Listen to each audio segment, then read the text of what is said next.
And we continue with the Advent series with the first Wednesday of Advent, November 30th. When reading the lives of the saints and martyrs, it makes me wonder just how motivated they are to be so willing to walk to their deaths. I remember watching a documentary a few years ago where Christians went to the local authorities and demanded to be executed for their faith.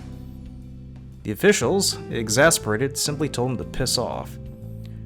If they were so keen to die, they can either hang themselves or jump off a cliff, but they just needed to bugger off. There was a scene in Frogs where Dionysus asked Herakles about the way to Hades, and he simply replies he can either jump off a tower or drink poison. It seems in this particular case, or cases, it was less a matter of faith as it was fanaticism that basically overrode their faculty of reason and drove them to seek death.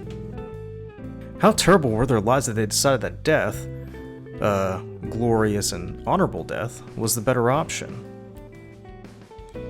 Did Cassius, finding life as a cobbler so mundane and unsatisfactory, but too scared to join the army, joined a Christian community, became inflamed with fervor, and then march off to the magistrate and say, "I am a Christian.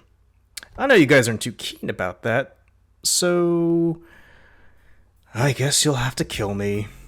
Here I am."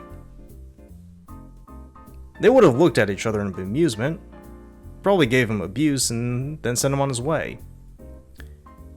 He must have walked away thinking to himself, well, that was a whirlwind right there.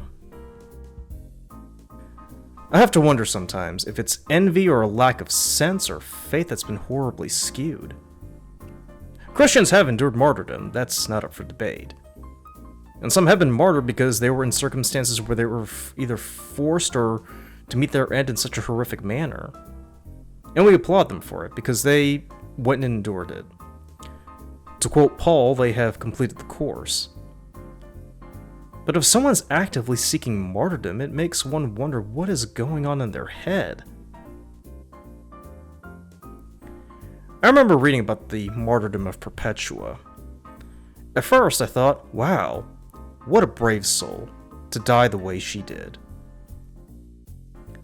But after reading more closely, I began to have less and less respect for her decision. She was given numerous chances to walk away, and she had a child.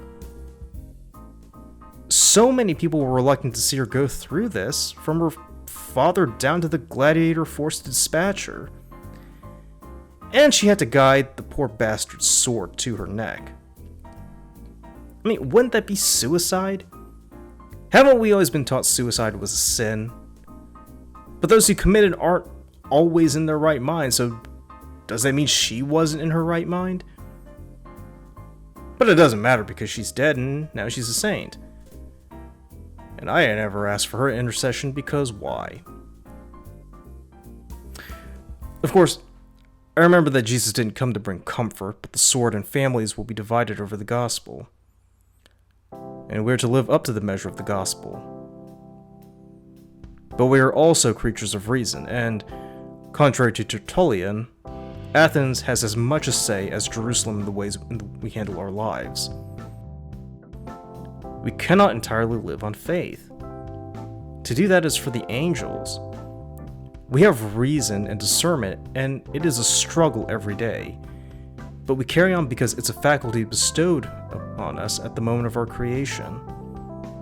I'm fairly certain that God isn't going to tell us, alright, if you really want to get brownie points, run off and seek martyrdom. Like Perpetua, we leave a lot behind, and there are people who really need us, and if we gain the glory, that's fine. But the scorn and resentment smolders in the background, and they can't be easily ignored as we hoped.